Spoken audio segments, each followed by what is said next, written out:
Muy buenos días, hermanos y amigos. Hoy, noviembre 22 del año 2020, es un placer y honor nuevamente que se me ha dado, hermanos, poder estar con ustedes en esta mañana, acompañándolos en el sermón de hoy. Y para empezar, me gustaría empezar orando. Por favor, inclinemos nuestros rostros y vayamos al Señor en oración. Padre nuestro que estás en los cielos, gracias Señor por tu amor y por tu misericordia. Gracias por este día, por esta mañana fresca que nos has regalado. Señor, te quiero pedir, Señor, sabiduría e inteligencia para mí y para mis hermanos, para que podamos entender tu palabra, Señor. Padre, en esta mañana que seas tú quien habla a través de mí.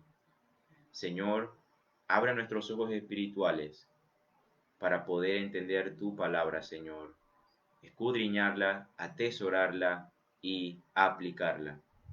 Gracias, mi Dios, por todas las bendiciones que tenemos en ti. En el nombre de Jesús. Amén. Buenos días nuevamente, hermanos. Saludos de parte de la Iglesia Hermana de la Esperanza, a todos los hermanos que nos están viendo en sus hogares, con sus familias, a todos nuestros amigos también que se están conectando en esta mañana. Y en la mañana de hoy, hermanos, tenemos como texto, seguimos la serie de Primera de Corintios que empezamos hace 2 domingos. Y hoy nuestro texto, siguiendo la serie, va a ser Primera de Corintios, capítulo 1, versículo del 4 al 9.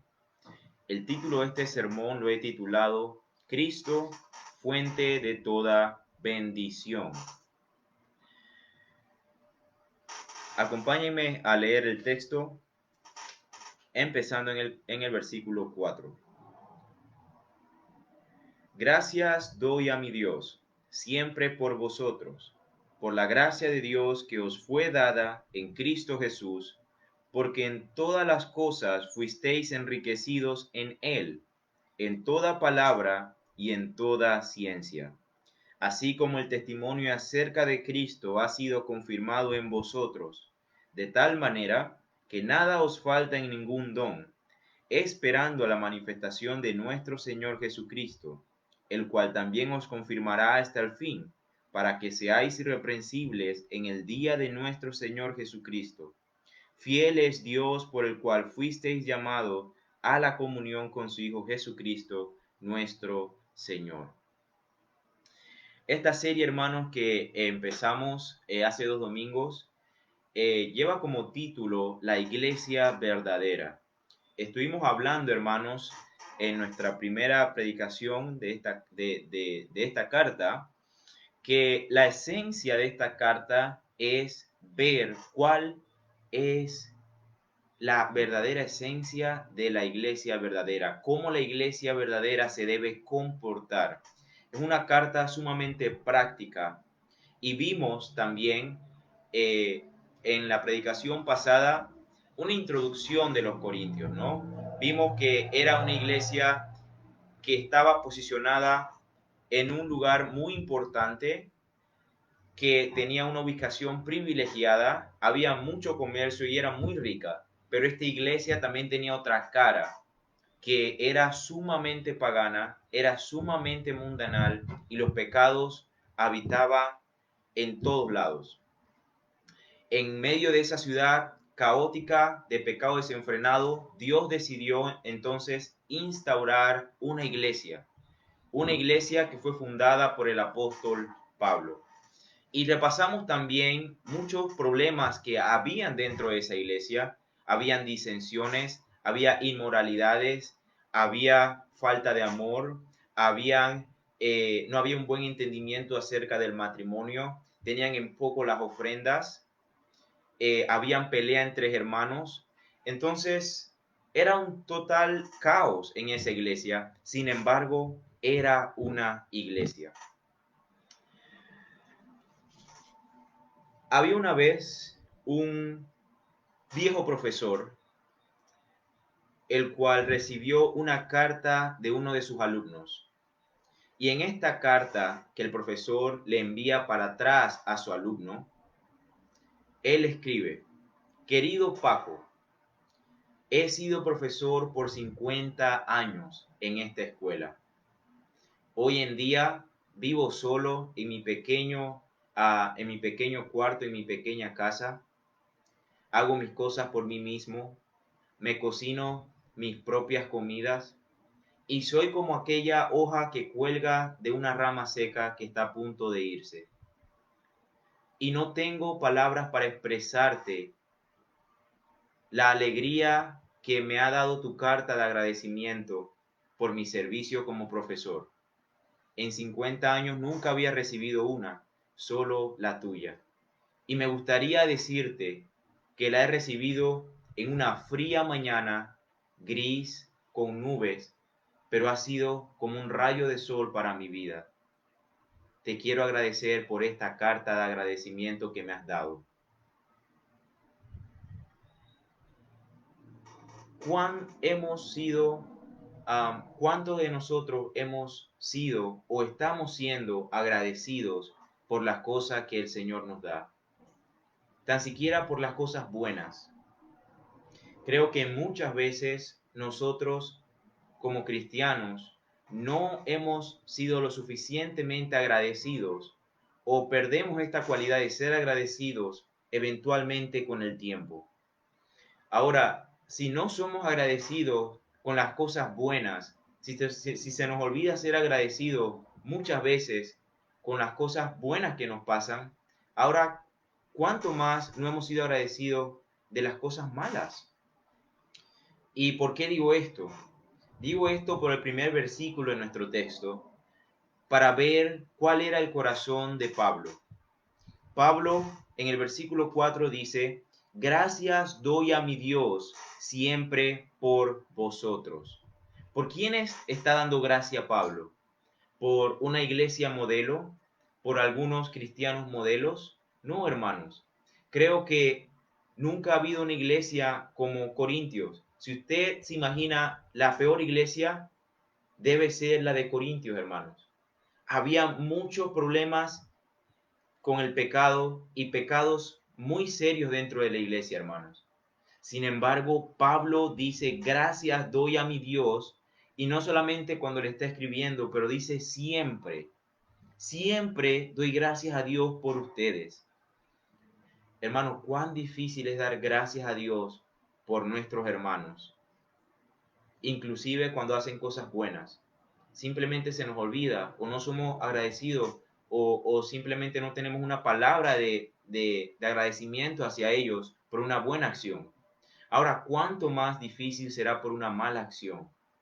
Hermanos, estos hermanos estaban poniendo en tela de juicio a Pablo. No le creían a Pablo que era un apóstol, a pesar de todo lo que él había hecho y a pesar de todo el tiempo que él se había quedado. Le estaban pagando mal al apóstol, pero el apóstol le estaba diciendo, gracias doy a mi Dios siempre por vosotros. ¿Estamos nosotros siendo agradecidos por nuestros hermanos? Es muy difícil, sé que lo es, que un hermano le haga algo mal a usted y usted le diga, hermano, gracias, Dios te bendiga, pero aprecio tu vida, aprecio que el Señor te haya salvado. Le doy gracias a Dios por tu vida. ¿Lo estamos haciendo o simplemente estamos viendo las cosas malas de los hermanos? Pero ¿cuál era el secreto que Pablo usaba para dar gracias? ¿Cuál es ese secreto? ¿Por qué Pablo daba gracias cuando le hacían mal? El versículo 4 dice, por la gracia de Dios que os fue dada en Cristo Jesús. Pablo, el motivo principal de Pablo de dar gracias por ellos era porque Pablo podía ver la gracia de Dios en sus vidas. Pablo sabía que muchos eran afeminados, muchos eran fornicarios, muchos eran ladrones y estaban cambiando, estaban en ese proceso de transformación, de santificación. Y Pablo podía ver esa gracia y esa gracia que él veía en ellos a través de todas las cosas malas era suficiente para tener un motivo de agradecimiento por ellos con el Señor. Hermanos, la clave para nosotros poder dar gracias a nuestros hermanos, a pesar de que nos hagan mal, es ver la gracia de Dios en sus vidas. Piense cómo la gracia de Dios ha cambiado a ese hermano. Puede que no sea el mejor en todas sus acciones, en todos sus actos, en todo lo que dice, pero definitivamente, si ese hermano es verdadero cristiano, hemos podido haber notado un cambio de su vida pasada a la vida nueva en Cristo Jesús. Entonces, hermanos, tenemos que aprender a ver la gracia de Dios en los demás para poder ser agradecidos, aún así nos hagan mal. Ahora, me gustaría explicar tres, tres cosas que tenemos que tener en claro cuando hablamos de la gracia salvadora, que nos van a ayudar para poder para poder dar gracias por nuestros hermanos.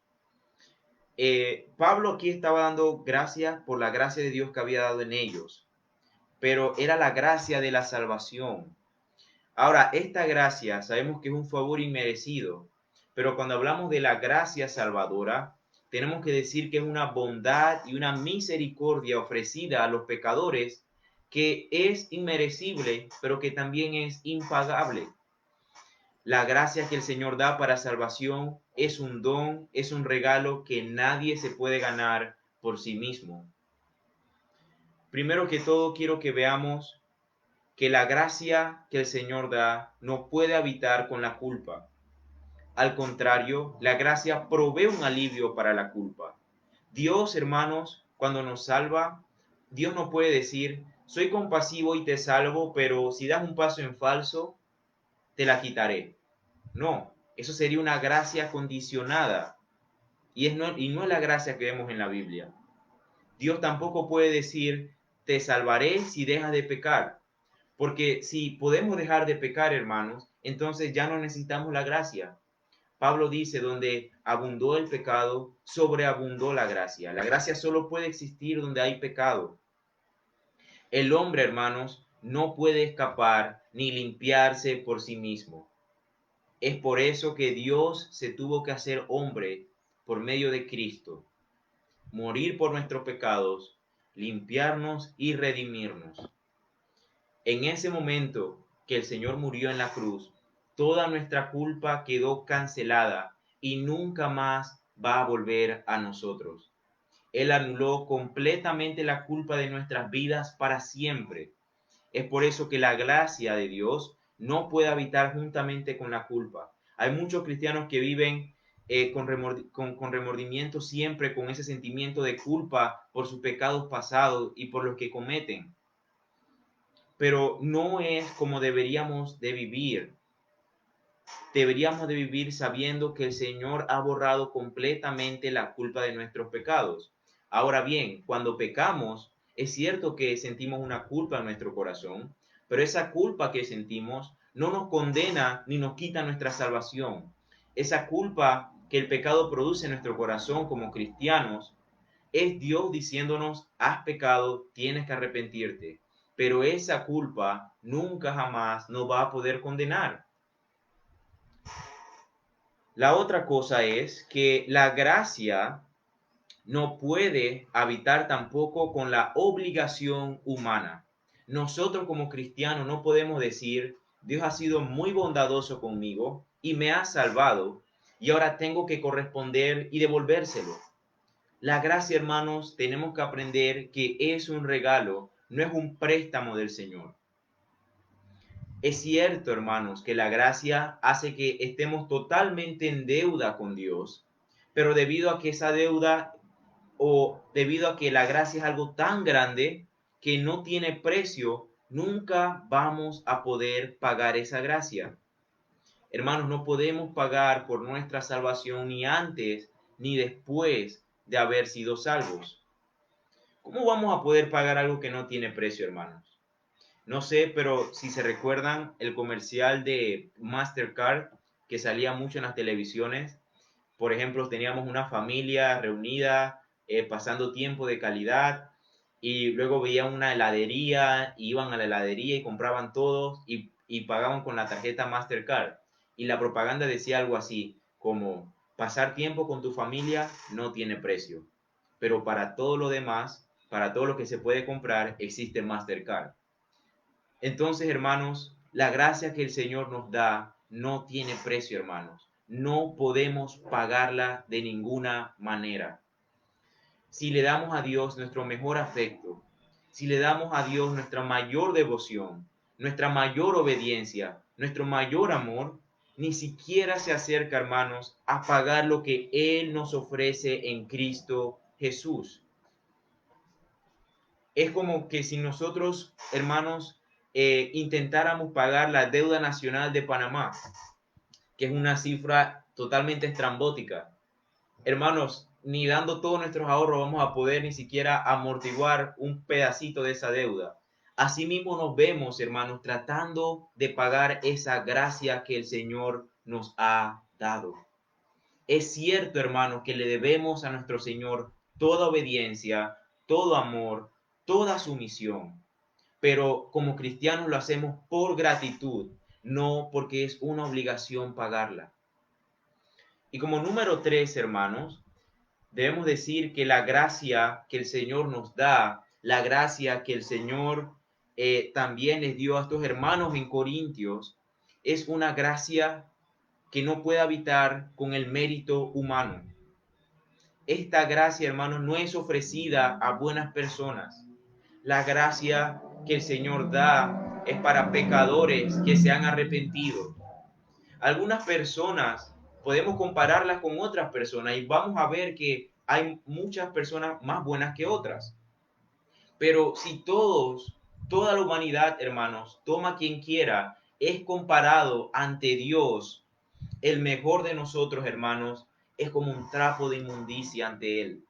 Isaías 64, versículo 6 dice, si bien todos nosotros somos como suciedad y toda nuestra justicia como trapo de inmundicia, y caímos todos nosotros como la hoja y nuestras maldades nos llevaron como viento. Hermanos, vemos esto también en la historia de Israel.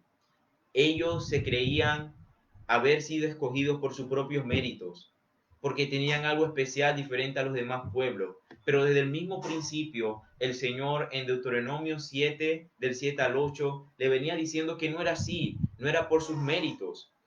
Él dice en Deuteronomio capítulo 7, del 7 al 8, no por ser vosotros más que todos los pueblos os ha querido Jehová y os ha escogido, pues vosotros erais el más insignificante de todos los pueblos, sino por cuanto Jehová os amó y quiso guardar el juramento que juró a vuestros padres, os ha sacado Jehová con mano poderosa y os ha rescatado de servidumbre de la mano de Faraón, rey de Egipto. Entonces, también vemos esto, hermanos, que la gracia no puede habitar con el mérito humano en la vida de Pablo.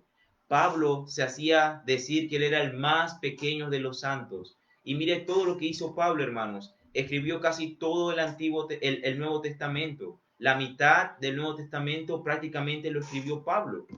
Y él se hacía llamar el más pequeño de los santos. Él sabía que la salvación que él había obtenido en Cristo Jesús no era absolutamente por nada de lo que él era o de lo que él había hecho. Él sabía que era un regalo completamente inmerecido, recibido por el mismo Señor. Entonces, hermanos, no podemos hacer nada para ganarnos la salvación. Pero si solamente se deja hasta ahí esa frase, son malas noticias para nosotros. Pero Dios transformó esas malas noticias en buenas nuevas, en saber que no necesitamos merecernos la salvación, porque Dios nos la ha dado gratuitamente por gracia, absolutamente por gracia. Entonces, esta gracia que el Señor le había dado a la iglesia de Corintios era la gracia que Pablo veía en sus vidas. Él sabía que ellos no se la merecían, pero Dios se la había dado. Él sabía que ellos no podían pagarla, pero Dios se la había dado. Él sabía que ahora eran cristianos sin culpa porque el Señor se las había borrado por medio de su gracia. Cuando Pablo veía esto en sus vidas, no importa lo que ellos habían hecho, no importa cuán mal hablaban de él mismo, esto era suficientemente un motivo de agradecimiento por la vida de ellos. Y los insto, hermanos, a ver esta gracia salvadora en la vida de los otros hermanos, para que podamos también estar agradecidos por su vida, no importa de lo que nos hagan a nosotros. Copiemos aquí, hermanos, al apóstol. Ahora vamos a ver algunos beneficios de esta gracia que tenemos en Cristo.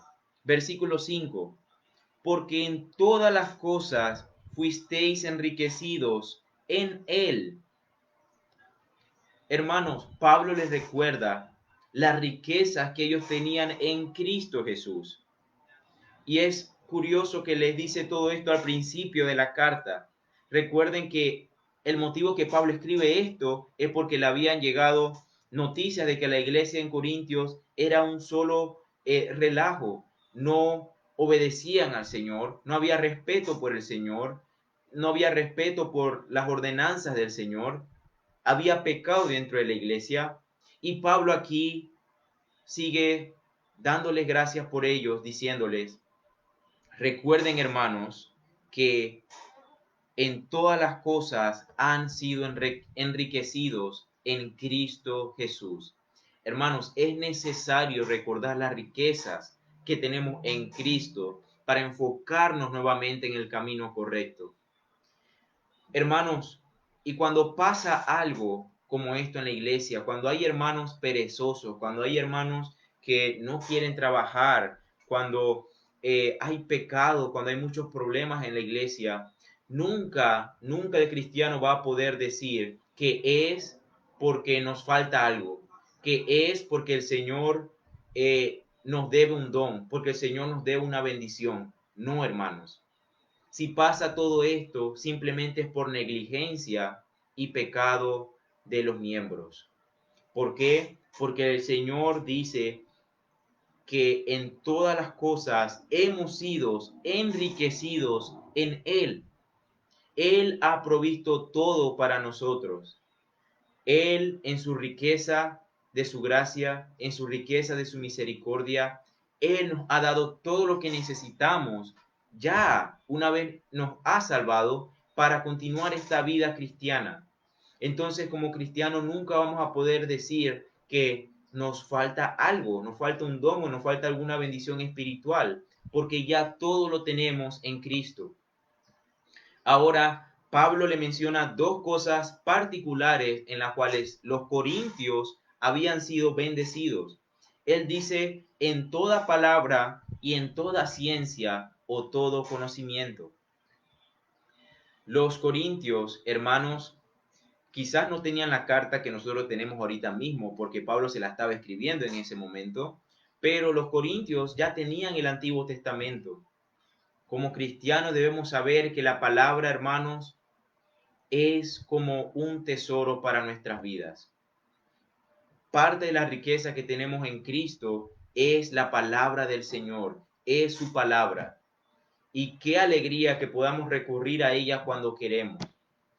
Lo triste es que se ha vuelto tan común, tenemos la palabra en nuestro celular, en nuestras computadoras, tenemos más de 4 Biblias en nuestra casa, diferentes traducciones, pero no la leemos, no la estudiamos. Tenemos la palabra audiblemente también en internet, pero ni aún así la abrimos ni la estudiamos. Hermanos, ayer leí una frase muy, muy impactante que dice, ¿cómo esperamos transformar nuestra mente con la palabra del Señor si a la semana pasamos más de 60 horas viendo otras cosas y solamente le dedicamos 10 minutos al día a estudiar la palabra del Señor? ¿Cómo podemos esperar que nuestra mente van a ser transformadas y renovadas por su palabra cuando de 16, 18 horas al día que no estamos durmiendo, agarramos 10 minutos para leer la palabra, hermanos, para estudiarla? Hermanos, si usted dice que ama la palabra de Dios, estúdiela y escudriñela. Todos hemos fallado en esto alguna vez, pero nunca es tarde, hermanos, para volver. Hermanos, ahora hay planes, ahora hay mucha facilidad de leer la Biblia, toda la Biblia, planes trimestrales, semestrales, anuales. Tome un plan, hermano, y leamos la Biblia, escudriñemos la palabra, atesorémosla. Pablo aquí también le estaba diciendo que ellos habían sido bendecidos con el don de la elocuencia. En otras traducciones, en toda palabra sale como elocuencia. Los corintios habían tenido dos muy buenos maestros, tenían a Pedro y tenían a Apolos, y en todo conocimiento también habían sido bendecidos.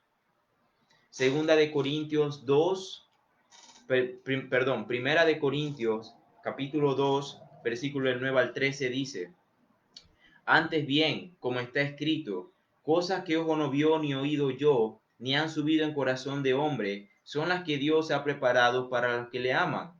Pero Dios, como no las reveló a nosotros, pero Dios nos las reveló a nosotros por el Espíritu, porque el Espíritu todo lo escudriña, aún lo profundo de Dios, porque de los hombres sube las cosas del hombre, sino porque ¿quién de los hombres sabe las cosas del hombre, sino el Espíritu del hombre que está en él? Así tampoco nadie conoció las cosas de Dios, sino el Espíritu de Dios.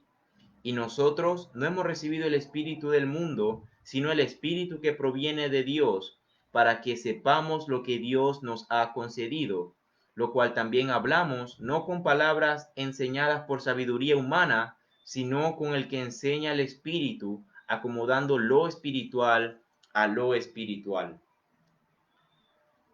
La iglesia de Corintios tenía la palabra y conocía la palabra, pero no solamente conocía la teoría o conocía la palabra de una manera solamente de memoria o teórica, sino que también conocían la palabra por medio del Espíritu Santo. El Espíritu Santo habitaba en ellos y todo conocimiento espiritual ellos también lo tenían. Y luego en nuestro versículo 6 dice, y así como el testimonio acerca de Cristo ha sido confirmado en nosotros. Hermanos, el hecho de que nosotros podamos estudiar la palabra, entenderla y aplicarla a nuestra vida es una prueba de que somos verdaderamente cristianos. Y es lo que Pablo le está diciendo a ellos. Ustedes han sido enriquecidos en Cristo en todas las cosas, también en palabra y en toda ciencia. Así el testimonio acerca de Cristo ha sido confirmado en vosotros. El testimonio de que somos cristianos, hermanos, se confirma al saber de que podemos entender su palabra. De lo contrario, el testimonio de Cristo no se podría confirmar en nosotros. Es por eso que las personas que no son cristianas no se maravillan al estudiar esta palabra, ni la pueden entender, porque ha de discernirse espiritualmente. Ellos no tienen al Espíritu Santo. Entonces, hermanos, tenemos que saber que el entender la palabra de Dios sirve como prueba de que verdaderamente somos cristianos. Y parece increíble, porque si uno se pone a ver, hermanos, todo lo que pasaba en esa iglesia, es difícil creer que ellos eran cristianos por la cantidad de pecados que había y cómo se comportaban. Sin embargo, Pablo aquí parece afirmar que eran verdaderamente cristianos. Pero a pesar de haber sido bendecidos por la palabra y a pesar de haber sido bendecidos de que entendían esta palabra, versículo 7, Pablo dice que hay más bendiciones en Cristo Jesús. Dice que de tal manera que nada os falta en ningún don, esperando la manifestación de nuestro Señor Jesucristo. Hermanos, además de la salvación, además de ser enriquecido en todo, ellos también tenían dones. Además de la gracia de poder entender su palabra, el Señor nos ha bendecido con dones espirituales. Y estos dones los vamos a estudiar más adelante cuando lleguemos al capítulo 12, que lo más probablemente sea ya el otro año. Primera de Corintios capítulo 12, versículo 4, versículo 11, dice, ahora bien, hay diversidad de dones, pero el Espíritu es el mismo.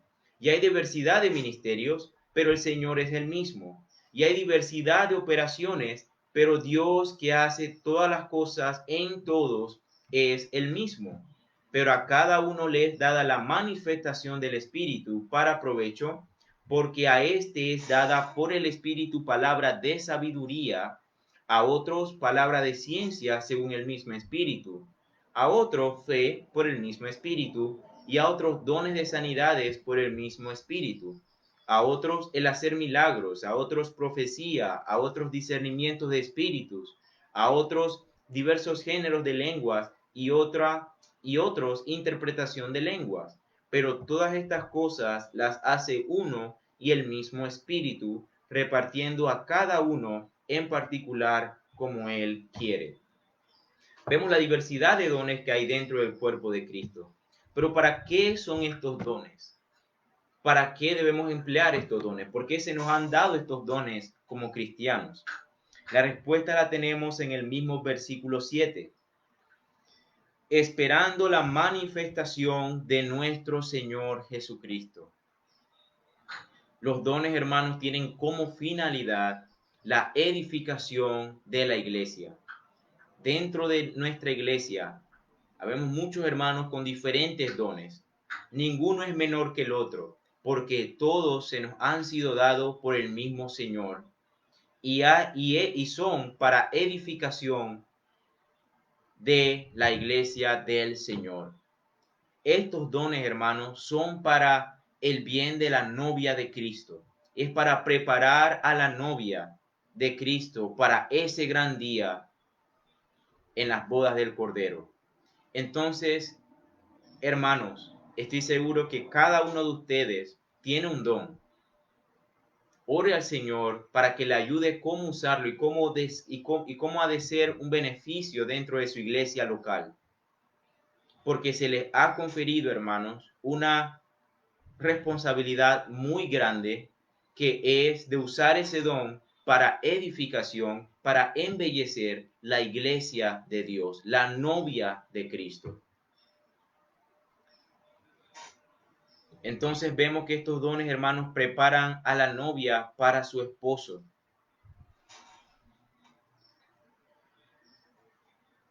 Y no hay nada más lindo que eso, hermanos. Ahora estamos aquí en la iglesia, en la tierra, pero las verdaderas bendiciones, el gozo mayor de la iglesia va a ser cuando estemos con Él. Es así mismo como la iglesia y la novia y el esposo. La novia, hermanos, es cierto que está feliz y gozosa esperando al novio, esperando el día de la boda. Pero la felicidad de ella se completa una vez estén casados, una vez empiecen a vivir juntos. Y va a ser lo mismo con nosotros, hermanos. Nosotros somos como iglesia la novia de Cristo. Nuestra felicidad va a ser completa cuando estemos juntamente con Cristo, con nuestro Señor. Solamente piensa, hermanos, qué bendición mayor puede haber que estar junto con Cristo. Ahora, miren la gracia, hermanos. Miren la gracia, la cantidad de gracia que sale de Cristo. Es algo maravilloso.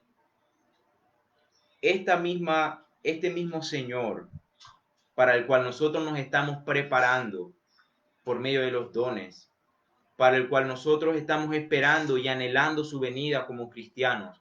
Este mismo Señor es el que ha prometido, versículo 8, confirmarnos hasta el fin, el cual también os confirmará hasta el fin. Hermanos, el mismo Señor que nos dio la gracia para creer desde un principio, es el que nos sigue dando la gracia cada día para perseverar en el camino del cristianismo. Es por eso, hermanos, que podemos descansar como cristianos de que la salvación nunca la vamos a perder, porque no depende de nosotros, sino depende de Cristo. Y gloria a Dios por eso, hermanos. Si la salvación dependiera de nosotros mismos, el mismo día que lo hubiéramos recibido, la hubiéramos perdido también por causa de nuestro pecado. Entonces el Señor está diciendo que Él nos va a confirmar hasta el fin. ¿Pero para qué? Para que seáis irreprensibles. Hermanos, en el juicio final vamos a ser irreprensibles. ¿Qué significa irreprensibles? Significa que alguien que no se puede reprender, alguien que no se puede criticar, alguien que no se puede censurar, regañar o amonestar y que no merece alguna reprensión por los méritos y las buenas acciones. Solamente que en este caso, hermanos, no se nos va a poder decir nada, pero no por nuestros méritos o por nuestras buenas acciones, sino por los méritos y las acciones de Cristo Jesús. Hermanos, en aquel juicio final, nadie se va a poder levantar en contra de los santos y los justos del Señor Jesucristo. Aquel quien tenga que decir algo en contra de uno de sus santos, el mismo Cristo le va a señalar la cruz. Que miren la cruz. No, hermanos, nadie nos podrá condenar en aquel día, porque en esa cruz el Señor murió por nuestros pecados y nuestra culpa. En esa cruz, hermanos, se acaba todo argumento. Nadie va a poder decir nada, nadie va a poder objetar nada en contra de los santos, porque hemos puesto nuestra fe en Él, en esa cruz. donde encontramos vida y vida eterna. Hermanos, luego versículo 9 dice: fiel es Dios por el cual fuisteis llamados a la comunión con su Hijo Jesucristo, nuestro Señor.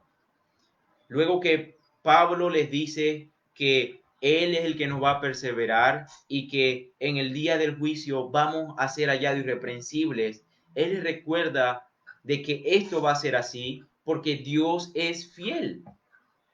Ese Dios fiel, hermanos, es el que nos ha llamado a nosotros a ser santos, a ser apartados del mundo, a formar parte de la verdadera iglesia. Pero, ¿cuál es el propósito, hermanos, de ese llamado?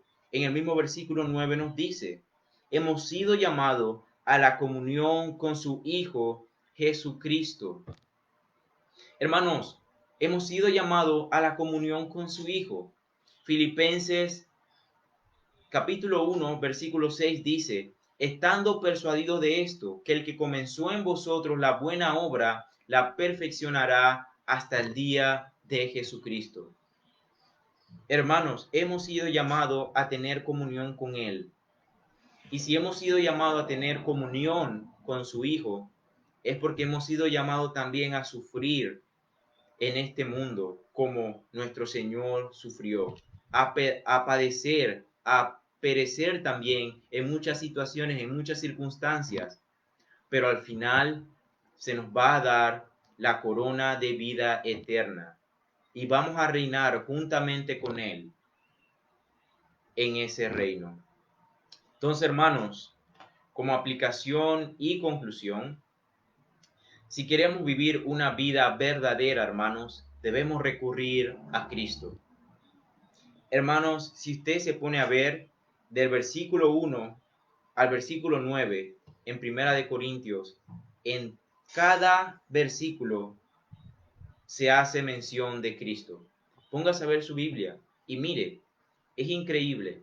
En cada versículo se hace mención de Cristo. Hermanos, nuestras riquezas solamente están en Él. Él es la única fuente de toda bendición que tengamos en nuestras vidas. Si tenemos algo bueno en nuestras vidas, alguna bendición, es por causa de Cristo. Él está esperando, hermanos, que reclamemos y usemos estas bendiciones. Las inescrutables riquezas de Cristo, hermanos, están a nuestra disposición, pero debemos apropiarnos de ellas y usarlas como cristianos. Hermanos, veamos la gracia de Dios en la vida de otras personas para que podamos ser agradecidos por ellas, aun así nos hagan mal a nosotros. Veamos, hermanos, las bendiciones que se nos han dado para empezar con la salvación. ¿Qué mayor bendición que la salvación? Se nos ha dado la salvación. Se nos ha hecho enriquecidos absolutamente en todo, en palabra y en conocimiento por medio del Espíritu Santo. Se nos han dado dones también. Se nos ha dado la increíble bendición de la vida eterna, de que vamos a perseverar hasta el día final. Pero todo esto, hermanos, surge de una sola fuente, que es Cristo. Lo que pasa, hermanos, es que buscamos todas estas bendiciones en nosotros mismos, y ese es el error. Miremos, hermanos, hacia arriba y no dentro de nosotros mismos.